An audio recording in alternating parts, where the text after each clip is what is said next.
नमस्कार दोस्तों, मैं अतुल द्विवेदी स्वागत करता हूं आप सभी का सटीक नेटवर्क में।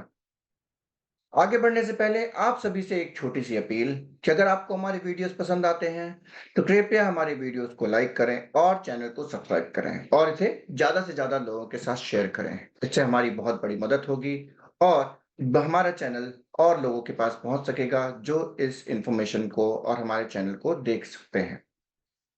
अब बढ़ते हैं आज के मुद्दे की तरफ। तो आज हम बात करेंगे राइट विंग का जो कैरेक्टर असैसिनेशन का जो तरीका है, उसके बारे में। एक वेपन की तरह यूज़ किया जाता है कैरेक्टर असैसिनेशन। जब आप किसी की आइडियोलॉजी से सीधे तौर पे नहीं लड़ पाते हैं, तो आप उसके कैरेक्टर पे और उस पे पर्सनल अटैक करने लगते हैं। हमने देखा है कि ऐतिहासिक तौर पर अगर देखा जाए, तो ये कहानी जो है तो राजा राम मोहन रॉय से या उससे भी पहले से लोगों के दिमाग में चलती रही है।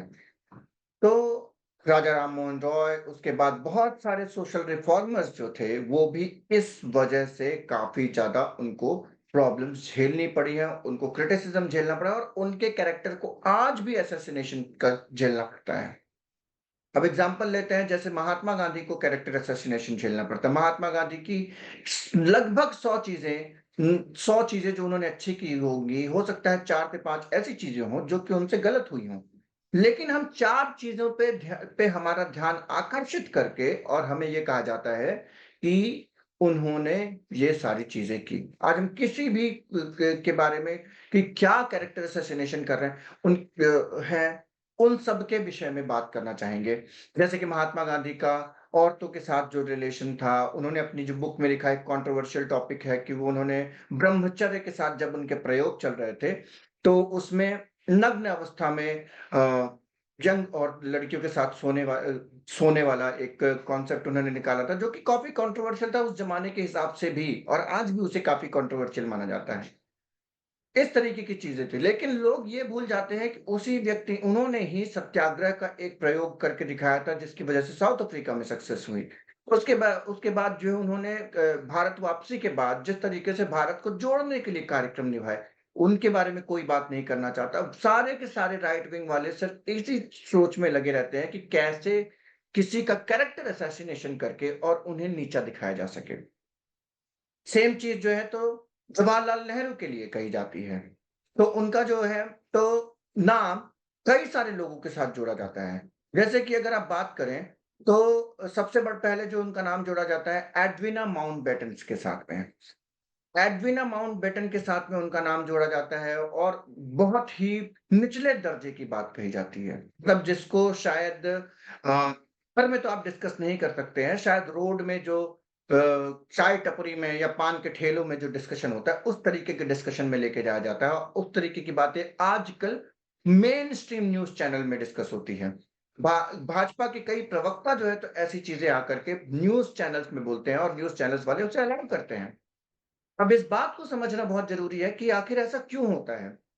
क्योंकि जब आप कभी किसी की आइडियोलॉजी से नहीं लड़ पाते, उसके प्रिंसिपल्स से नहीं लड़ पाते, तो आप उसके कैरेक्टर को नीचा करके, उसको नीचा करते हैं, जिससे कि आप उस बंदे से तो लड़ सकते हैं और उसकी आइडियोलॉजी से बाद में आप लड़ सकें।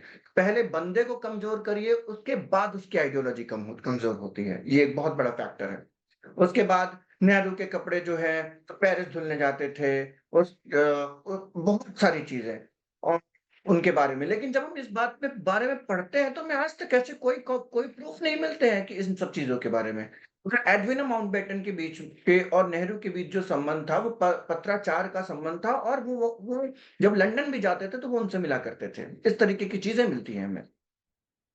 उसके बाद जो है, तो नेहरू के ऊपर एक और आरोप लगाया जाता है पद्मजा नायडू, जो सरोजिनी नायडू की बेटी थीं। और ऐसा कहा जाता है कि उनके साथ भी उनका नाम जोड़ा जाता है, जो बाद में अ आगे जाकर के वो वेस्ट बंगाल की गवर्नर भी रहीं पद्मजा जी। तो उनके साथ नाम जोड़ने का प्रयास किया जाता है और काफ़ी गलत चीज़ें कही जाती हैं, जबकि उनका रिलेशन काफ़ी अ, अलग तरीके का रिलेशन था। मतलब दोस्ती जैसा रिलेशन था और शायद एक-दूसरे के लिए एक म्यूचुअल रिस्पेक्ट जैसा रिलेशन था। तो इन सब चीज़ों को लेकर के काफ़ी कैरेक्टर असैसिनेशन किया जाता है। लेकिन कोई ये नहीं बोल रहा है कि उनकी पंचशील की जो के जो इनिशिएटिव थे, उसके बाद पंचवर्षीय प्रोग्राम थे, उसके बाद न्यूक्लियर प्रोग्राम को जो जिस तरीके से उन्होंने सपोर्ट किया देश में बढ़ाने के लिए। उसके बाद अगर आप देखें तो नॉन अलाइन्ड मूवमेंट का जो इंडिया हेड कर रहा था उस समय पे, उस चीज़ के बारे में कोई अचीवमेंट्स के बारह में बात करने को तैयार नहीं। लेकिन अगर ये नहीं बताएँगे कि 12% थी हमारी लिटरेसी रेट 1947 में जब देश आज़ाद हुआ था और आज 2024 में 77% हो चुकी। इन सब चीज़ों के बारे में कोई बात नहीं करना चाहता। इसके बाद अब वही टैक्टिक जो है, आज राहुल गांधी के लिए यूज़ हो रही है।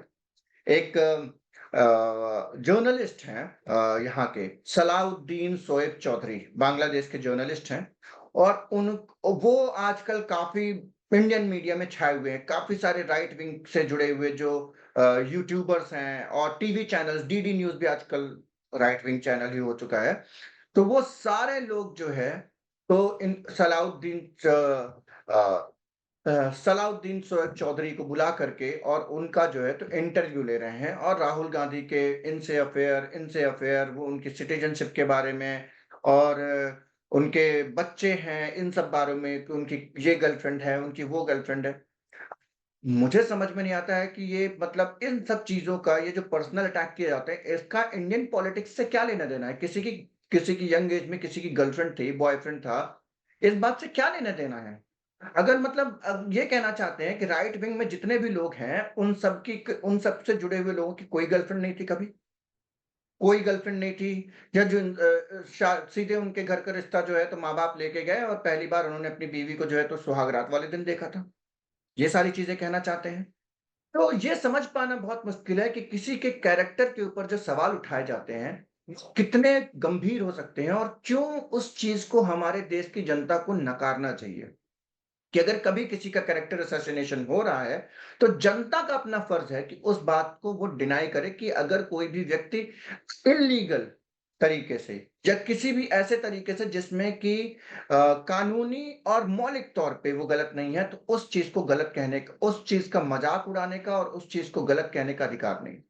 कोई नहीं बताता है कि 90 से 95% जो अपनी वेल्थ है, वो नेहरू ने दान दे दी थी आज़ादी के बाद। कोई इस बात को नहीं बताता है।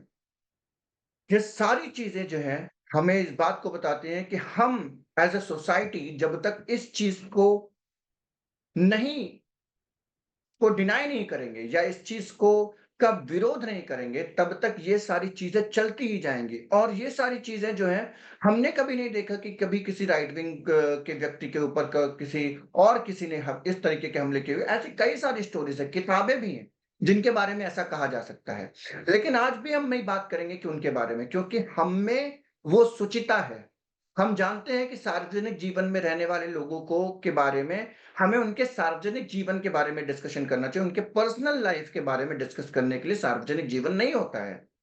इस बात का ध्यान रखते हुए हम किसी भी ऐसे व्यक्ति के बारे में कमेंट नहीं करेंगे। लेकिन आज आपसे ये बात करना आवश्यक था कि किस तरीके से कैरेक्टर असैसिनेशन जो है एक वेपन की तरह इस्तेमाल किया जाता है।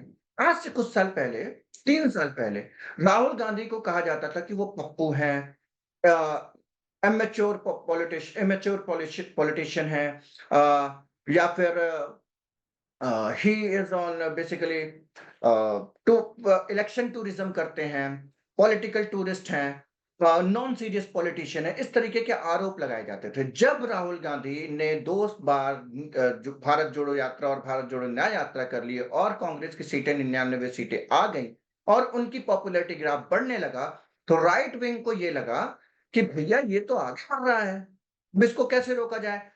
उन्हें ये कहने लगा कि ये आदमी पप्पू नहीं है, ये आदमी बहुत चालाक है। जब ये आदमी मूर्ख रहता है लोगों के सामने और अपने आप पप्पू की इमेज बना के रखता है, सिर्फ इसलिए जिससे कि देश को धोखा दे सके।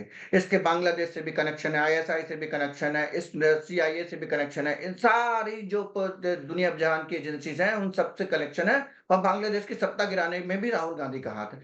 ये 10 साल से जो व्यक्ति अपोजिशन में बैठा हुआ है, जिस आदमी के पास ना लीडर ऑफ अपोजिशन का कोई पद है, जिसको खिलाफ सीबीआई, ईडी के केसेस चल रहे हैं। ईडी ने 2018 से अभी जो है तो 18 या 19 में स्टे ले रखा है।